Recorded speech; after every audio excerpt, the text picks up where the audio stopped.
Thomas M. Dykers, retired. The story you're about to see is true. It concerns two submarines, inescapably linked by fate. The facts about these ships are a matter of official record. The story of their crews might well be that of every man who served his country in ships beneath the sea. We call this chapter the Squailfish. In a few minutes, you'll know why.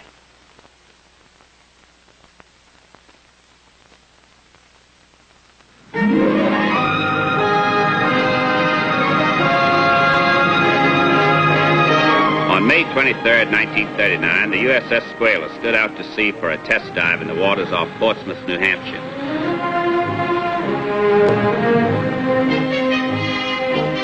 Aboard the vessel were a full complement of officers and men, and a naval architect. It was a routine exercise. The men knew their jobs. There was nothing out of the ordinary. Off the Isle of Shoals, the order was given to execute the dive. Still everything routine, smooth.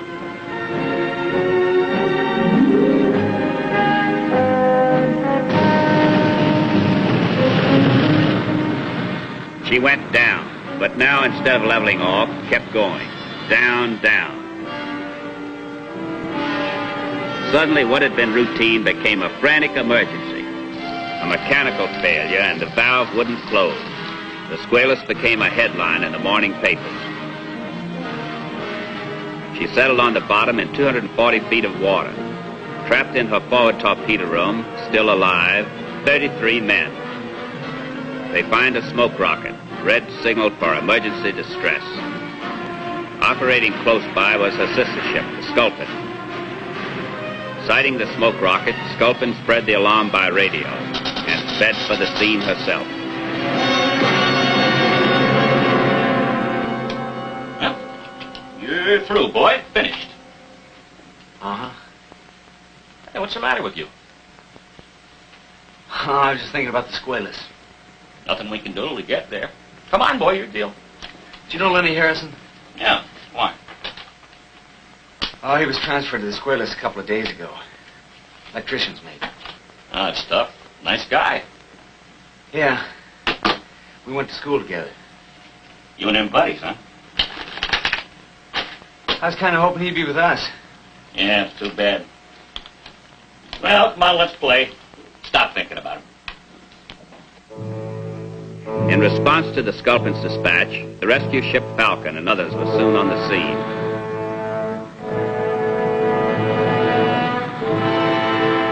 A diving bell was attached to the forward escape hatch of the sunken ship, and miraculously 33 men were saved. The Squalpin, like an anxious relative, standing by.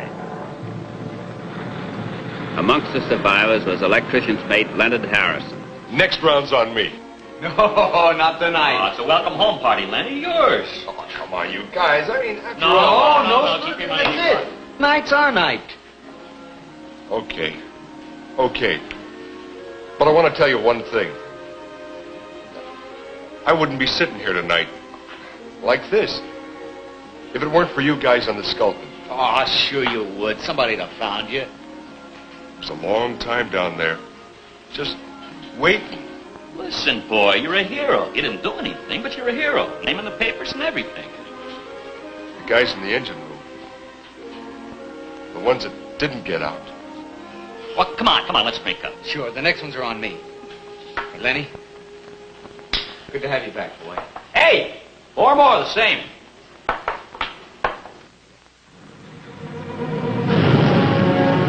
Three months later, Navy salvage crews raised the Squailfish from the bottom.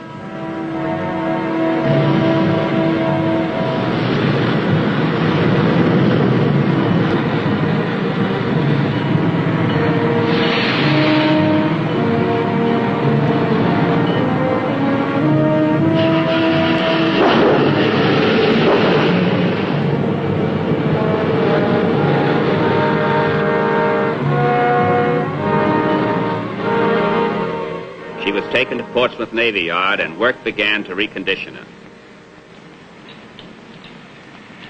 Hey, you heard the latest? What? They're refitting the Squailfish. You kidding? No, they've been working on it for a couple of months now. Is that right?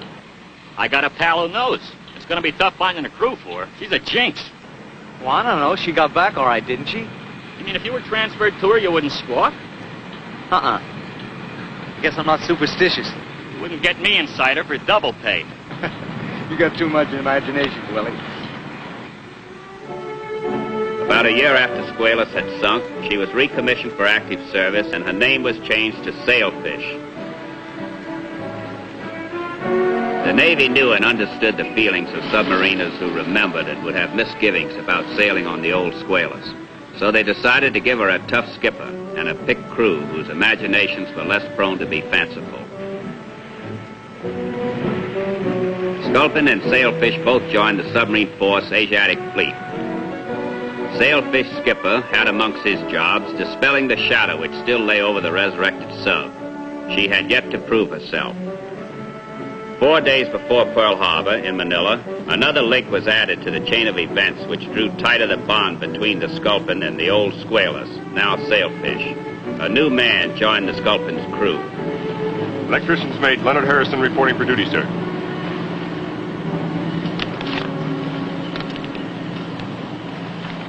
Hey, look what I dug up. Lenny! You son of a gun! How come? Orders. He's replacing Paulman. No, kid, Lenny, this is swell! Hey, Lenny, you know what they're calling your old ship? The Squailfish. How do you like that? Get it? Squalus? Sailfish? Squailfish. Yeah, I heard. Anybody know where she is? Oh, she's out here, wouldn't you know? Just our luck. Voodoo the whole division. Well, come on, Lenny, I'll show you around. Okay. December 7th, 1941, Pearl Harbor, the surprise attack.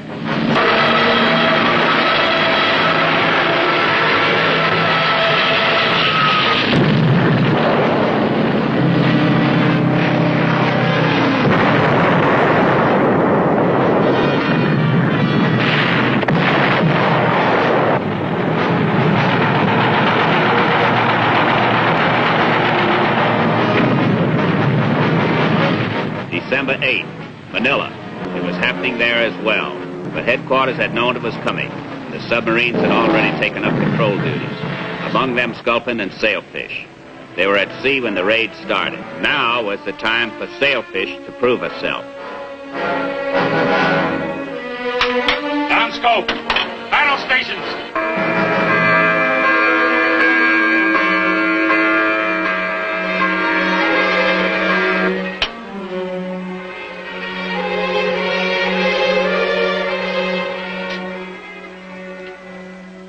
Look like troop ships. 4 escorts. Bearing, mark. Down scope. We'll fire 3 torpedoes from the forward tubes. 3 fish spread. Set the depth to 20 feet. Well, let's get rid of that Squalus jinx, huh? This is a shooting observation, up scope.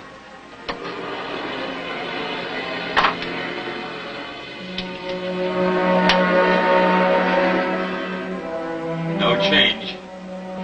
Bearing, mark. 336. Range, mark. 1850. Shoot. Fire 1.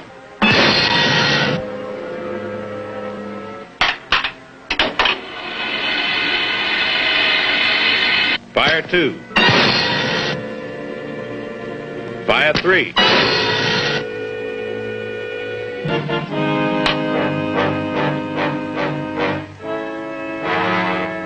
How long? 30 seconds.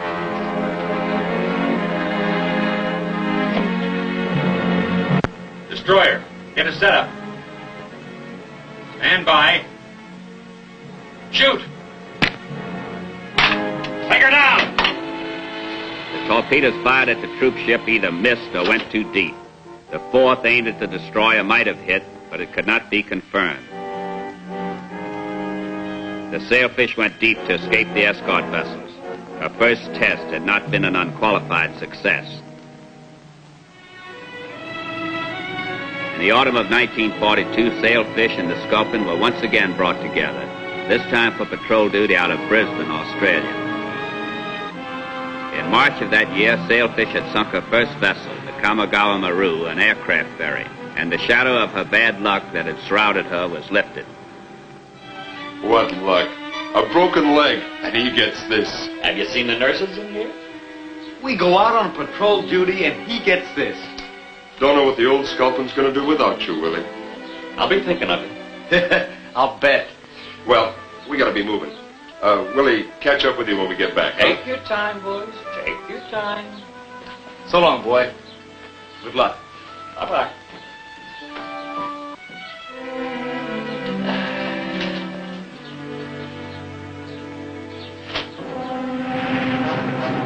In October of 1942, Sculpin was on her fifth patrol in the Bismarck Archipelago area, far from Brisbane and the Sailfish. Up to now, she'd had her share of bad luck. Faulty torpedoes, heavily escorted convoys, but today was her day.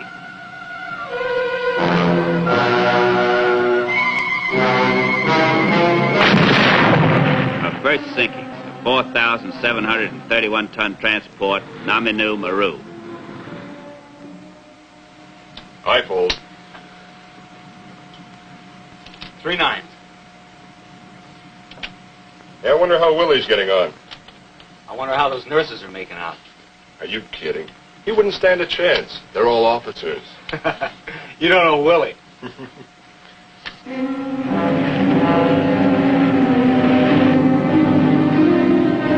Sculpin sighted the Sumiyoshi Maru, approximately 2,000 tons.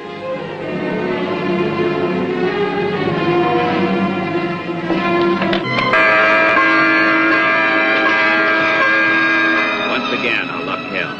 Torpedoes ran straight and true, an easy mark.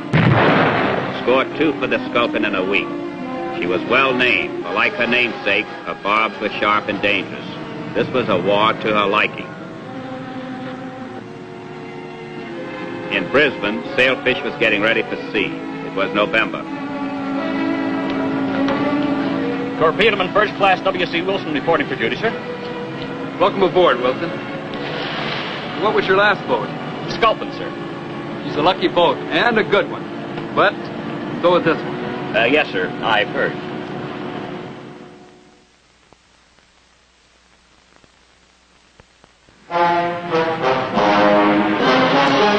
Sailfish fought hard that year in the Battle of the Pacific. In June of 1943, she operated around northern Honshu in Japan, and in 10 days sank 2 ships. Pearl Harbor, and for Sailfish and Sculpin, refitting. The ravages of endless days at sea repaired. For the men, a respite from war, a few days in the world of normalcy. Dames. Hey, look at that. Hey, Willie! Willie! Say, Good to see you. The guys I told you about from the Sculpin. Hi. What do you say? How are you? How long you been in Pearl? Got in yesterday. Sweet. Oh, this calls for a celebration. Listen, I know a place. Hey, Willie, I got a date. A date? Yeah. Oh, maybe she got a friend. 2 or 3. It's his girlfriend, Willie. Yeah, she's with the Red Cross. She's stationed out here. Only found out about it today. So, let's go, Willie. Oh, sure, okay. But if she's got any friends, pal, you know me. Yeah, I know you, and I'll see you later, Willie. So long. See ya. Yeah.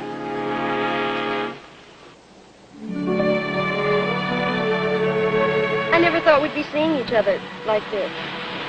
Me either. What's it like What? when you're down there in the submarine? What do you think about? Oh, I think about a lot of things. You? You know, I'd almost forgotten what you look like in a bathing suit. Well, that's a nice thing to say. Well, I didn't mean... I know. Funny. What? Well, back in New York, we used to neck. I don't like that word. But, you know, I haven't kissed you since we got here. That's not my fault.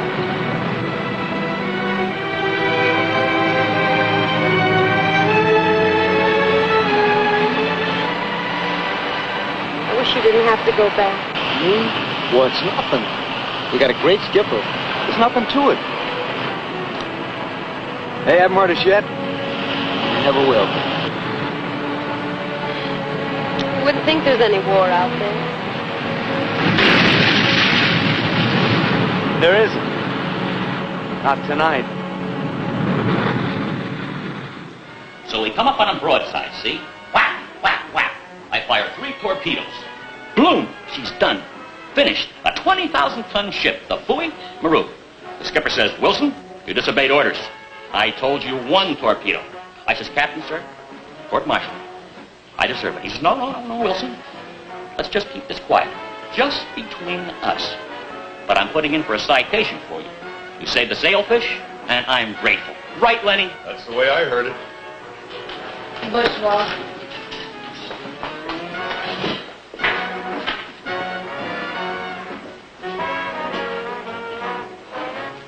How do you like that? Bourgeois. And me saving the world for democracy. USS Sculpin left Pearl Harbor for patrol in the Carolines. She stopped to refuel at Johnston Island and left on November the 7th, 1943. Her station was directly north of Truk to intercept any Japanese force during the Gilbert Islands campaign.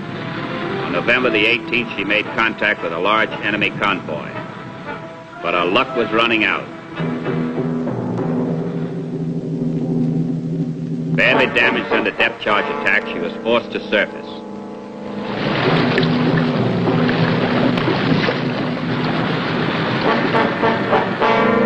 The enemy closed in for the kill.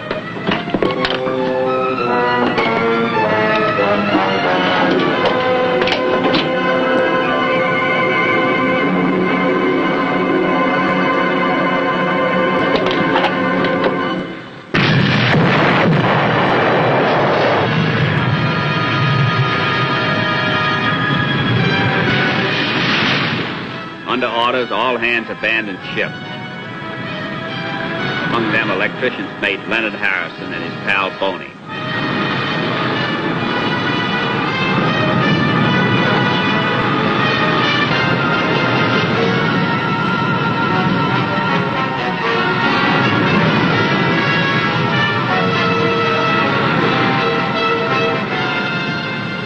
The 41 survivors of the Sculpin were taken to Truk Island.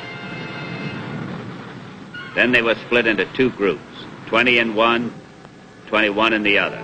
They were put aboard 2 aircraft carriers and sailed for Japan. One of the parties was aboard the carrier Chuyo. She was officially listed as an escort aircraft carrier, 20,000 tons. You know, this kind of reminds me of a joint I used to eat at on the Boston Post Road. Yeah, like those beef sandwiches. Hot pink gravy and tastes like soft, hot cardboard. Figure they got the same cook on this ship? Only this isn't beef. That's what bothers me. Lenny, you think we'll make it okay? How do you mean? What I mean is, you think we'll get back all right after the war's over? Sure. Sure we will. I'd like to keep on living. Sally and I want to get married. Hey, swell. You never said anything. Well, we've been trying to keep it a secret. Buddy, I'm putting in right now to be your best man. Good. Yeah, it'd be good. You want to finish this, Lenny? I'm not very hungry.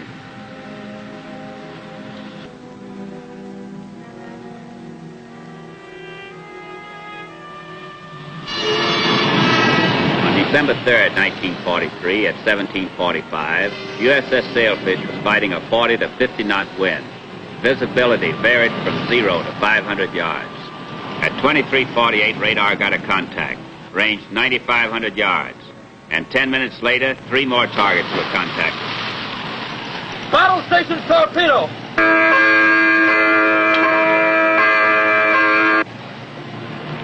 They're coming into pretty close range. Fast, too. Can't see a thing in this. That last contact probably a destroyer. We'll go for the biggest pip. Steer course 300.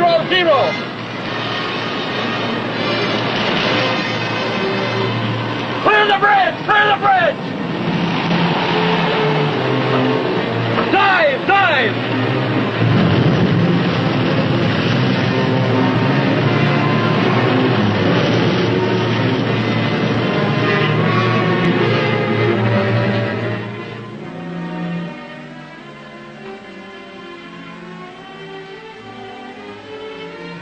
Hey, you think Willie's still at Pearl?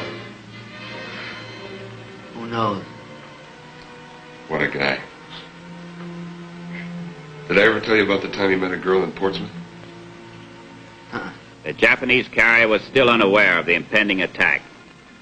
Sailfish dove to 40 feet and came right to course 340 degrees true for a shot at the biggest ship on the radar.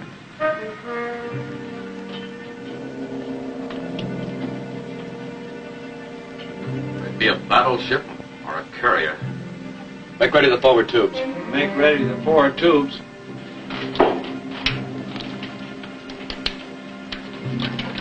Steady on course. Range. Mark. 2,800 yards. I got a feeling, boy, this is going to be a big one, a big fat one. That crazy guy. Oh, very funny. Oh, lots of laughs. If he hadn't broken his leg, he'd be right here with us now. He'd still be back on truck chasing some dame. Forward tubes flooded. Range. Mark. 2,400 yards. We'll shoot 4 torpedoes set at 12 feet. 10 degrees total spread. Open outer torpedo tube doors forward. Open outer doors forward. Open outer doors forward. Aye, aye.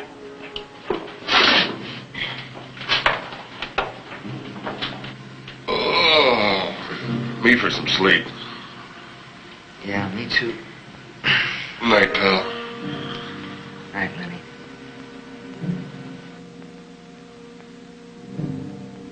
It was 12 minutes after midnight when the torpedoes were fired. Shoot! Fire 1. Fire 2. Fire 3. Fire 4. The unseen, unknown target, escort aircraft carrier Chuyo.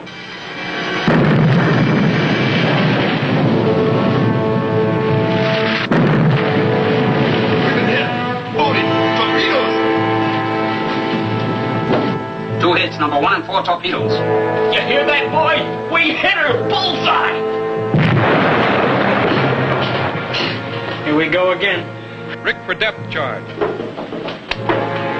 9 hours, the battle continued, sailfish boring in on the wounded carrier. The Japanese destroyers hunting her. At 0942, the carrier was hit for the 3rd time.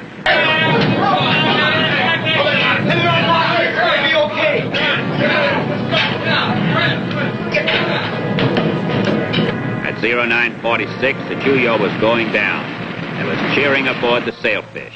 And not a man knew that 20 survivors of her sister ship, the Sculpin, were going down with her.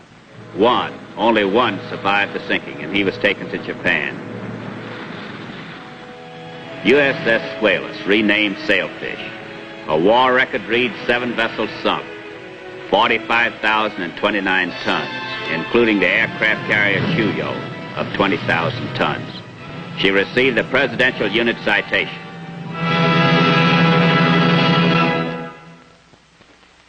I'll be back in a moment.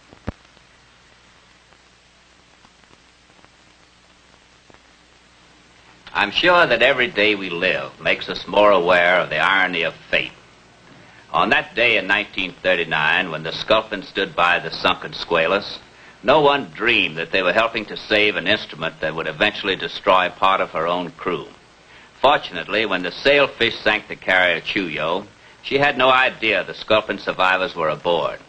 But if a commanding officer had known, what else could he have done? Can you imagine the frame of mind of a man in such a predicament? Think about it. What would you do?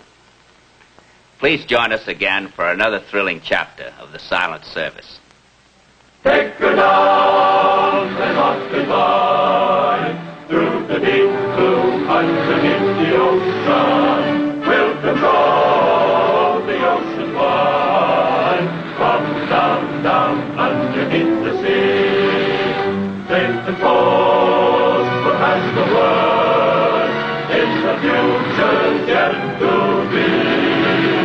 That we're safe as long as there's a submarine underneath the sea.